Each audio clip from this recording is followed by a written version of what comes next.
If you're frustrated seeing other editors book five-figure freelance jobs while you're stuck editing low-paying videos that you're just not passionate about, I'm here to tell you there's a way out. My student Rob was stuck too until we fixed 4 ways he approaches projects, which then landed him a $12,000 freelance editing project in only 4 months. It was a breakthrough moment for me. So in this video, I'm going to show you the 4 things we fixed so you can land a 5-figure, creatively exciting project too. In November 2025, an editor from Belgium named Robbe joined my editing mentorship. He'd been a content creator for a corporation for years, and he was really good, but he was stuck doing everything himself and cutting the same types of projects over and over and over, and he was starting to lose that creative spark. After 3 years, I could feel I was really getting a bit dreaded, like, it was always the same work. But then the decision to leave that job was made for him. It was actually the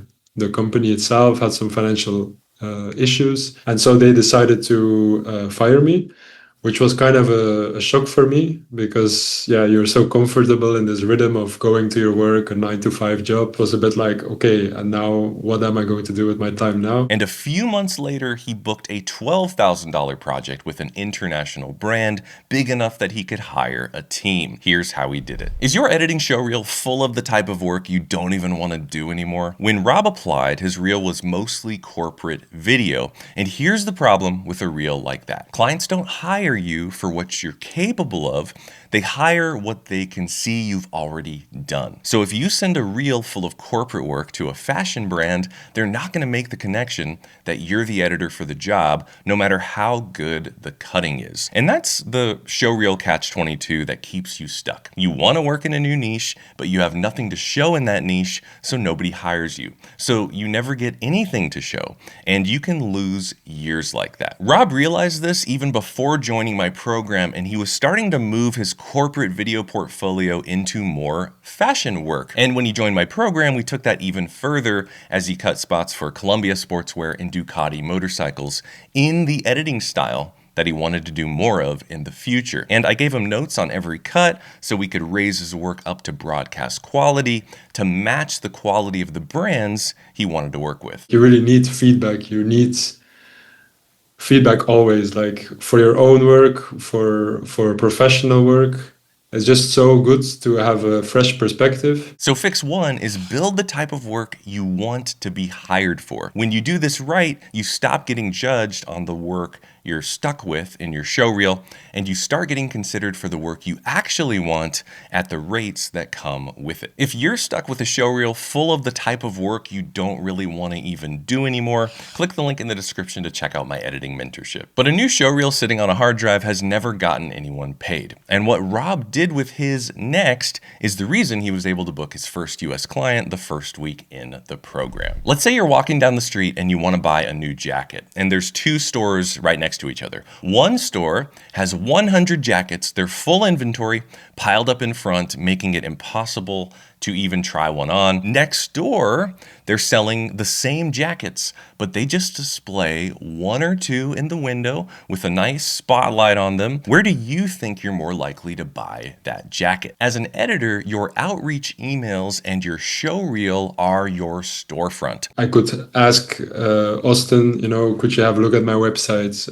Could you check my frame.io? Does this seem professional? Because I really wanted to have like an eye that knew what he was talking about, to give me the confidence to also actually go to those clients and present myself as a high-end video editor, because that was what I was going for. So first, only show the exact edit that the customer wants and needs, not the rest of your inventory. Second, make your edit easy to click and easy to watch. Third, your email should be focused on the client, what they've done, what they need, not about you. This is the strategy I helped Rob with, and only 7 days later, he got that yes from his first US client in New York City. The first week after I enrolled in the course of Austen, I booked a fashion client. Actually, it was a client that was based in New York City, which was kind of exciting for me because I'm myself from Europe. So for me, this is really like, a big deal. When you give a potential client one clean link with the exact type of work they need to see,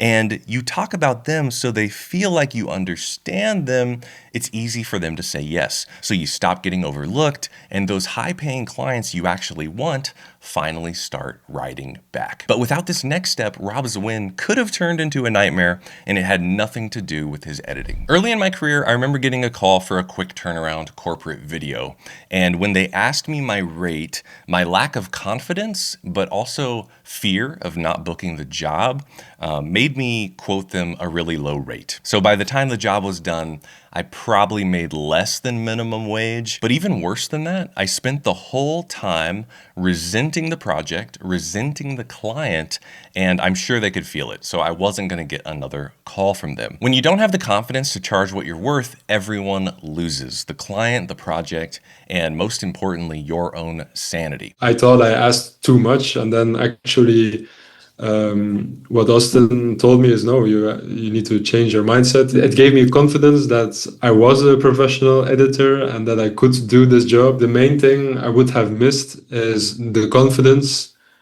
to ask higher prices. If you ever lack the confidence in your pricing, try using a repeatable system that takes the emotion out of it. Here's the system I taught Rob. Set a day rate for yourself based on your experience and the market you're in, but keep that number to yourself. Then when you're quoting a project, look at similar projects you've already done, and that will help you estimate how many days you think this one's going to take you. Then add 20% on top for the unknowns. We could call this sort of a contingency, because something always comes up. Now, you have one number to hand the client, and one number is easy for them to plan around. It's also easy for them to say yes. And because you're now being paid on value instead of hours or days, if you finish the job faster than you anticipated, you profit from it. The next day, I booked a client, and I could ask more than I usually asked for. So it was for me very stimulating and motivating. So fix 3 is use a repeatable system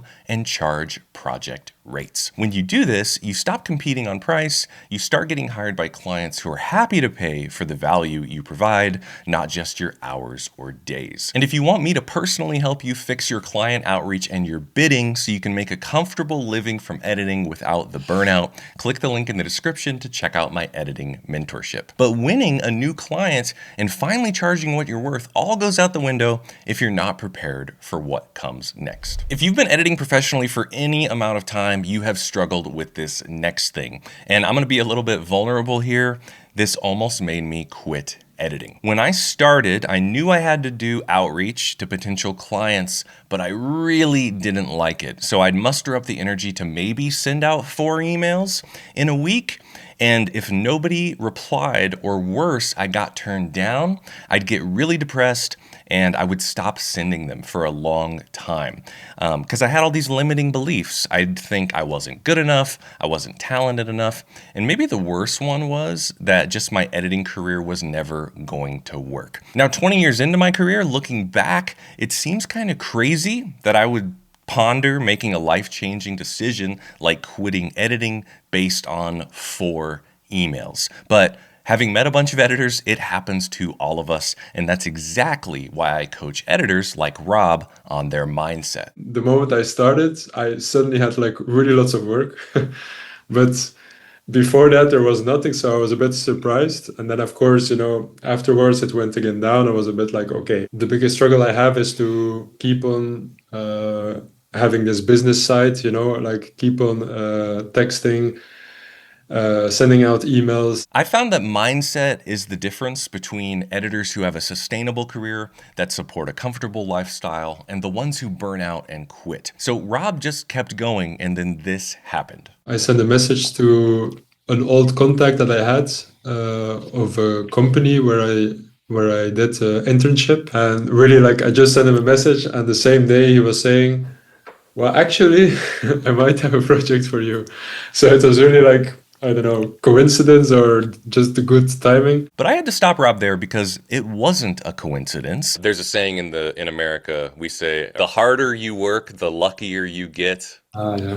Yeah. You were ready, you did the work, And you got an opportunity. That's not a coincidence. Rob wasn't lucky. He just put in the work and he didn't give up. So fix 4 is keep going, especially when it gets hard. When it works, a slow week or a slow month stops meaning you're not good enough or not talented enough or that your career is never going to work. It just means you have more work to do. Only a couple of months after the course that I followed, I booked my first like really big client, which was very surprising. It was a client for the amount of 12,000 euro that we agreed on. And this was a real campaign for a brand with a real budget, big enough for Rob to hire a team instead of doing everything himself, which is its own kind of milestone because for 3.5 years at his corporate job, he'd been the guy that did everything. For me, it was like the confirmation, okay, this will work. I think I can make this freelance a success. It was a breakthrough moment for me. But the biggest win of all wasn't the $12,000, the international brand,